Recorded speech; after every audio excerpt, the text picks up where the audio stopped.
चिचपल्ली वनपरिक्षेत्रातील पिंपळखुटा राखीव वनक्षेत्रात वाघाच्या हल्ल्यात एका शेतकऱ्याचा मृत्यू झाल्याची घटना रविवारी रात्री घडली। दिवाकर जुमनाके, वय अंदाजे 50 वर्ष असे मृत शेतकऱ्याचे नाव आहे। दिवाकर जुमनाके यांचे शेत पिंपळखुटा परिसरात आहे। रविवारी त्यांच्या शेतात पूजाविधी व भोजनाचा कार्यक्रम आयोजित करण्यात आला होता।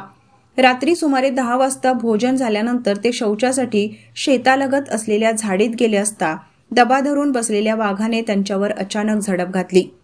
घटनेची माहिती मिळताच नागरिकांनी आरडाओरड केली, मात्र वाघाने दिवाकर जुमनाके यांना शेतापासून सुमारे 200 फूट अंतरावर फरफटत नेले। या हल्ल्यात त्यांचा जागीच मृत्यू झाला। वनविभागाने घटनास्थळी भेट देऊन पंचनामा केला असून मृताच्या कुटुंबियांना तातडीची मदत देण्याच्या प्रक्रियेला सुरुवात करण्यात आली आहे।